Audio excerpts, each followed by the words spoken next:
انما يعمر مساجد الله من آمن بالله واليوم الآخر وأقام الصلاة وآتى الزكاة ولم يخش إلا الله فعسى أولئك أن يكونوا من المهتدين. ایک اہم چیز جو اس سلسلے میں سب سے زیادہ ضروری ہے اور آج کے دور میں مسجدوں کی تعمیر میں اپنا وقت، پیسہ، طاقت، قوت لگانا. کیوں لگانا؟ چلیے پہلے کا دور ہم چھوڑ دیں. ابھی 2 سال میں جو ہم نے دور دیکھا، کیسا دور دیکھا؟ ہم میں سے کئی لوگوں نے یہ جان لیا کہ زندگی کی کوئی حقیقت نہیں. پہلے لاک ڈاؤن میں بزرگوں کا انتقال، دوسرے لاک ڈاؤن میں نوجوانوں کا انتقال. اچانک چٹپٹ ہو رہے ہیں، اچانک انتقال ہو رہا ہے. سوئے ہیں انتقال، ایک دن کھانسی آئی انتقال، ایک دن سردی ہوئی انتقال. اس سارے دور میں ہمیں یہ بات سکھا دی کہ زندگی کی کوئی اہمیت نہیں ہے. اصل زندگی وہ ہے جو مرنے کے بعد شروع ہونے والی. کتنی تیاری ہے ہمارے پاس؟ کتنے تیار ہیں ہم؟ حضرت ابو ہریرہ رضی اللہ تعالیٰ عنہ جنہوں نے سب سے زیادہ حدیثوں کو روایت کی، انتقال کے وقت رو رہے ہیں. سوال کیا آپ رو کیوں رہے ہیں؟ کیا رو اس لیے رہا ہوں کہ سفر بہت لمبا ہے اور سامان بہت تھوڑا سا. لمبے سفر میں جانا ہے اور سامان ذرا سے لے کر آیا. چلیے پہلے ہم لوگ موت کا زیادہ ذکر نہیں کرتے تھے، موت کو یاد نہیں کرتے تھے. اللہ تعالیٰ نے ان 2 سالوں میں تو پوری قیامت دنیا میں دکھا دی.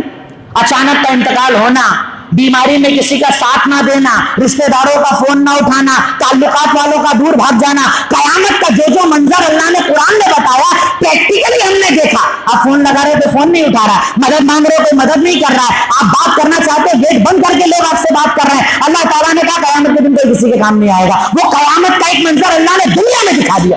اس کے بعد موت کی کتنی تیاری ہے؟ کتنے تیار ہیں موت کے لیے اور موت کی بعد کی زندگی کے لیے؟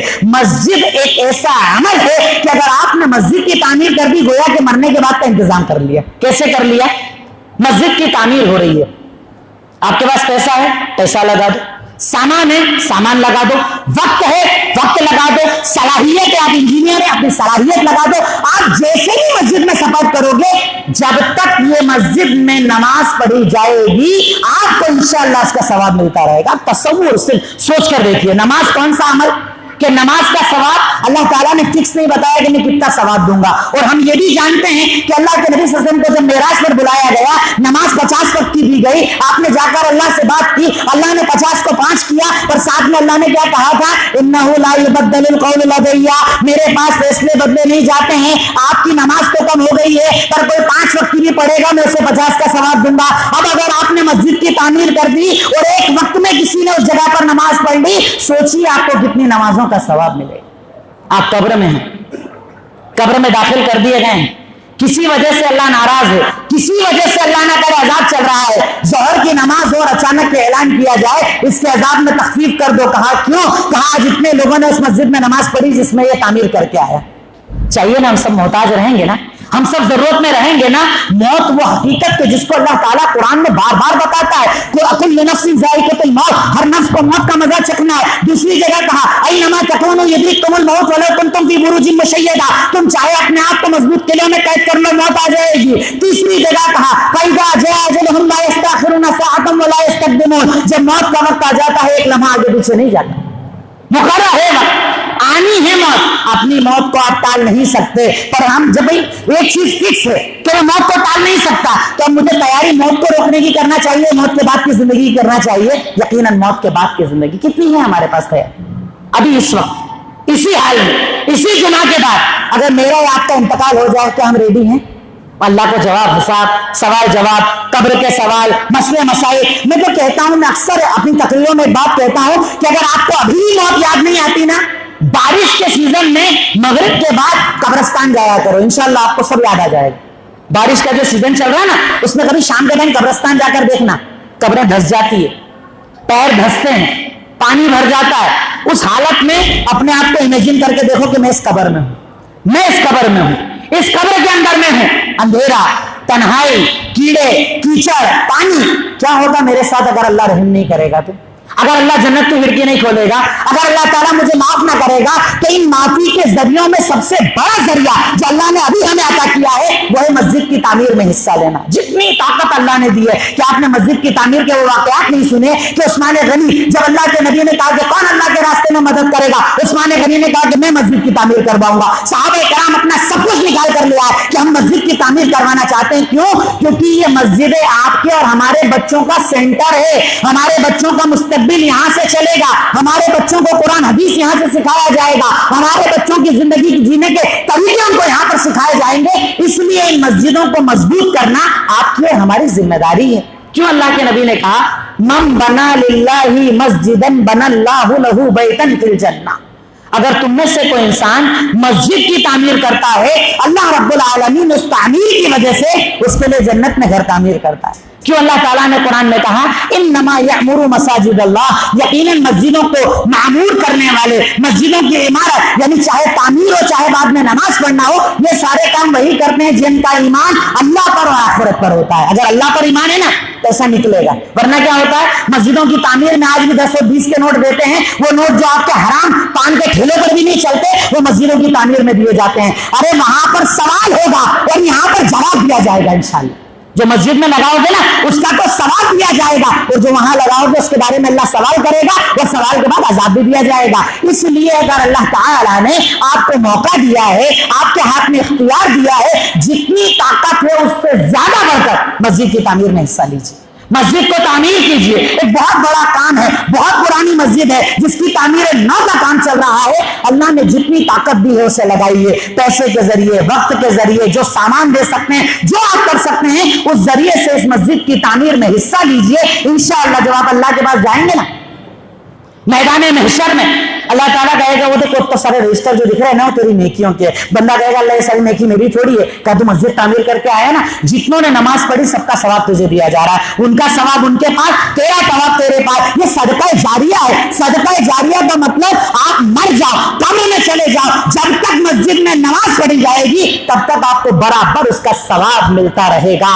اللہ رب العالمین آپ سے راضی رہے گا. تو مسجد کو تعمیر کرنا, مسجد کو آباد کرنا یقیناً یہ ہم مسلمانوں کی ذمہ داری ہے. اور آخری بات کہ صرف مسجد کی تعمیر مت کرنا, تعمیر کرنا بھی بہت آسان کام ہے. پتہ ہے میرے پاس پیسہ میں نے دے دیا, سیمنٹ لا کر دے دی, سریا لا کر دے دیا, جو سامان کی ضرورت ہے وہ دے دیا, پر مسجد بنانے کے بعد مسجد آنا یہ بھی میری اور آپ کی ذمہ داری. مسجد آنا بھی پڑے گا, مسجد کو آباد بھی کرنا پڑے گا, وقت بھی دینا پڑے گا, فرض نمازوں میں بھی آنا پڑے گا, علماء سے دین بھی سیکھنا پڑے گا. آج آپ دیکھ رہے ہیں کتنے فتنے ہمارے یہاں پر چل رہے ہیں. کہیں انکار حدیث کا فتنہ ہے, کہیں غامدیت کا فتنہ ہے, کہیں پر انکار حدیث کے ساتھ ساتھ نبوت کے دعووں کے فتنے ہیں. طرح طرح کے جو فتنے چل رہے ہیں نا, ان سے اگر آپ کو اپنے آپ کو اور اپنی نسلوں کو بچانا ہے تو مسجدوں سے جڑنا پڑے گا.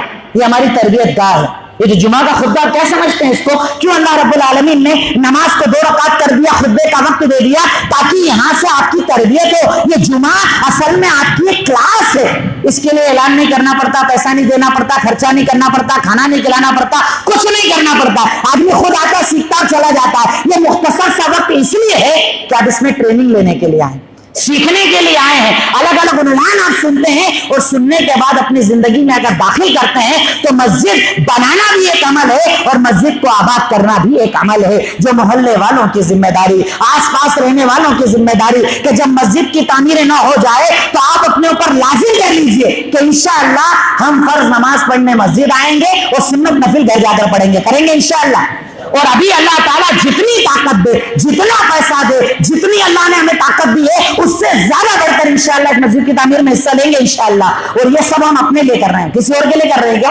یہ جو آپ حصہ لیں گے, وقت دیں گے, کس کے لیے کر رہے ہیں؟ اپنی قبر کے لیے, اپنی آخرت کے لیے, اپنی اچھائی کے لیے. اور یاد رکھیے اگر آپ مسجد کی تعمیر میں حصہ لیں گے نا, اس کے بدلے اللہ کے کاروبار میں برکت دے گا انشاءاللہ. آپ کی پریشانیوں کو بھی دور کرے گا, آپ کی تکلیف کو بھی دور کرے گا, آپ کی بیماری آزاریوں کو بھی دور کرے گا. آپ جتنا اللہ کے لیے آگے بڑھو گے اللہ اس سے زیادہ آپ کے لیے آگے بڑھے گا. پر شرط یہ کہ ہم کوشش تو کریں, نیت تو خالص کریں, ارادے تو پکا کریں, آگے تو بڑھیں. آپ تھوڑا آگے بڑھیے, اللہ تعالیٰ اور زیادہ طاقت دے گا. آپ 200 کی مدد کریں گے, اللہ 2000 سے لے کر 2 لاکھ اور جتنی چاہے اللہ تعالیٰ برکتیں عطا کرے گا, کیونکہ یہ تو اللہ کا رزق ہے. جتنا آپ دو گے اللہ اتنا بڑھائے گا, جتنی مدد کرو گے اللہ اتنی ترقی دے گا. اللہ تعالیٰ تو قرآن میں کہتا ہے نا, مثل الذین ينفقون اموالهم فی سبیل اللہ کمثل حبہ, کہ اللہ تعالیٰ کے راستے میں خرچ کرنے کی مثال کیسے ہے, ایک دانے کی طرح ہے. آپ نے ایک دانہ زمین میں لگایا, 7 بالیاں نکل گئی, 7 بالیوں پر 100 دانے آ گئے, یعنی لگایا ایک دانہ اللہ نے 700 بنا دیا. ایسے ہی آپ کا مال جتنا دو گے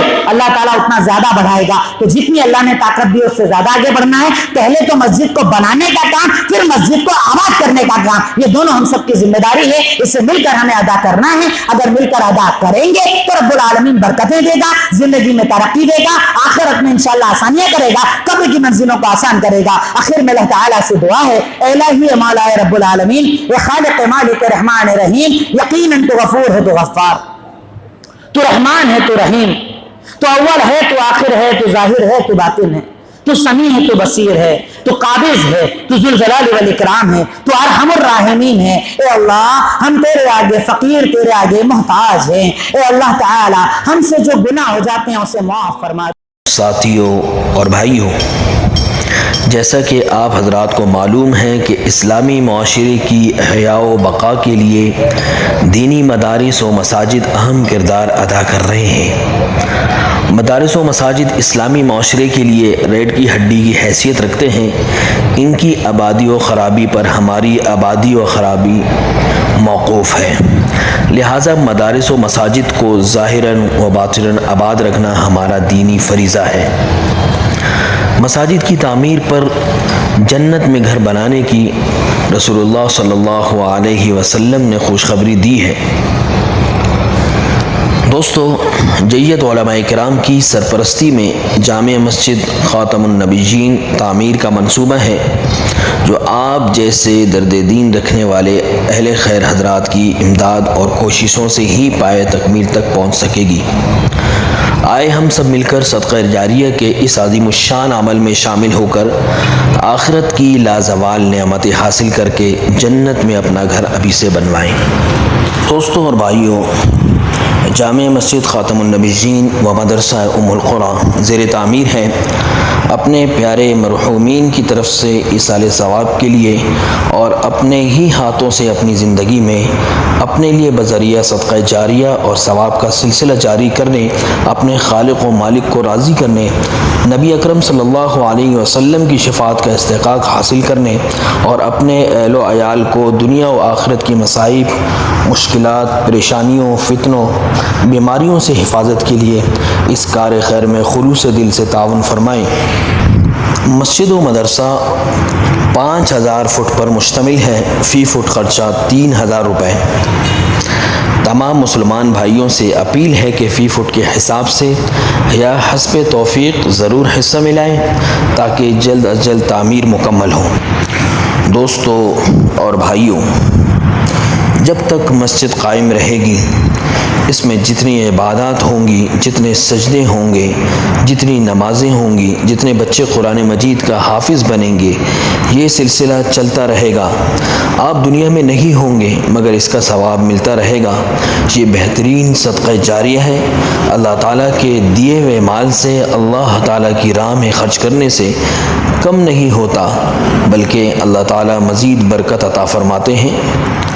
آخر میں دعا ہے اللہ تعالیٰ آپ کے مال میں, عمر میں, رزق میں برکت عطا فرمائے, حادثات سے حفاظت فرمائے, قبر و حشر اور آخرت کی منزلیں آسان فرمائے. اللہ تعالیٰ آپ کو مزید ترقیوں سے نوازیں. مزید معلومات کے لیے رابطہ کیجیے اس نمبر پر 03333 075 225 03333 075 225.